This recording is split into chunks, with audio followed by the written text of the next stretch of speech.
বন্ধুরা এই যে তোমরা দেখতেছো না এত সুন্দর রেসিপিটা আর এই এত সুন্দর রেসিপিটা মাত্র অল্প করে উপকরণ দিয়ে বানাইছি। এটা হলো আলু আর এই আলুর সবজিটা যে দেখতেছো সুন্দর, এই সুন্দর বানানোর পাশে কিছু মশলা আছে আর এই মশলাগুলো কি কি মশলা ওইটা দিয়েই আর রেসিপিটা তোমার সম্পূর্ণ দেখামো। তো চলো দেখে নাও রেসিপিটা সম্পূর্ণ। তো প্রথমে আমি এখানে একটা সসপ্যানের মধ্যে পানি দিয়ে নিলাম, দিয়ে নিতেছি আলু। আমি যে পরিমাণে বানাবো ওই পরিমাণ মতো আলু দিতেছি এখানে।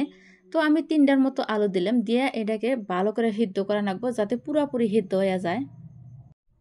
তারপর দিয়ে দিলাম মরিচ, আর হেনে শুকনা মরিচ দিয়ে দিছি। মরিচগুনা ভালো করে বাইজে নেবো। আমি হেনে ফাঁকি মরিচ ব্যবহার করবো না আলুর গুনার মধ্যে, তো ওই পরিমাণ মতো মরিচ দিয়ে দেন রাখবো।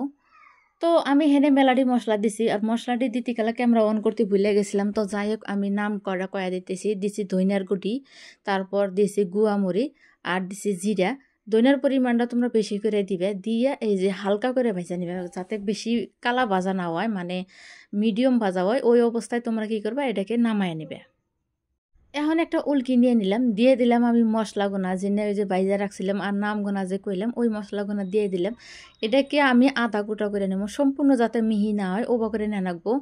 আদা কুটা মানে আদা গোটা থাকবো আর আদা হয়ে যাব। তো যাই হোক এখন দিয়ে দিলাম আমি পর্যাপ্ত পরিমাণে রসুন, তারপর দিয়ে দিলাম আদা। আর এই সবজিটা বানাতে আদা রসুন কমন লাগবে আর এই মশলাটি কিন্তু লাগবেই। তো যাই হোক আমি এখন ভালো করে ছেঁচে নিতেছি।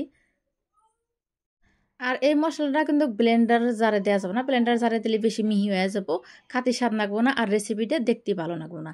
তো যাই হোক সম্পূর্ণ করা হয়ে গেছে গা।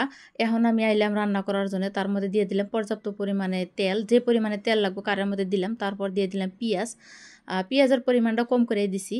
দিয়ে তারপর পেঁয়াজগুলো অল্প সামান্য ভাজার পর দিয়ে দিলাম স্বাদ মতো নুন, আর দিয়ে দিলাম যে মশলাটা যে আমি বানিয়ে রাখছিলাম ওই মশলাটা দিয়ে ভালো করে বাইজে নিতেছি। তো ভালো করে বাইজে নিয়ে রাখবো, হালকা আছে বাইজে নিয়ে রাখবো। এই মশলাটার হাতে টমেটো দেওয়া গেত কিন্তু আমি টমেটো দেই নেই।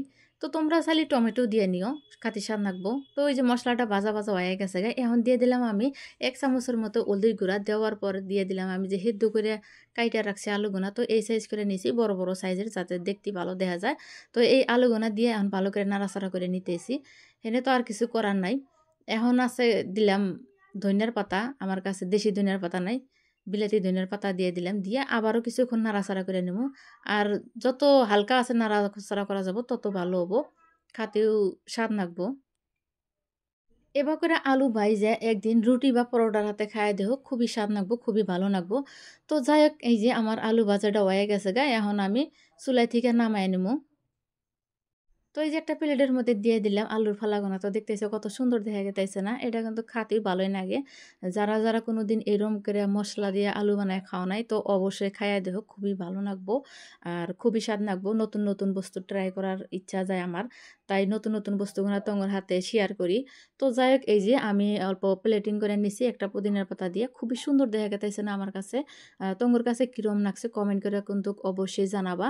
লাইক শেয়ার কমেন্ট করে দিবা যদি ভিডিওটা ভালো লাগে। তুমি যদি ইউটিউবে থেকে দেখো তাহলে আমার চ্যানেলটা সাবস্ক্রাইব করে দিও, আর যদি ফেসবুকে থেকে দেখো তাহলে অবশ্যই একটা ফলো করে দিও। তো যাই হোক আমি এই যে এখন খায়া দেখাইতেছি, মানে একটা খাটির মধ্যে নিয়ে ভালো করে দেখাইতেছি যে রেসিপিটা কত সুন্দর হয়েছে।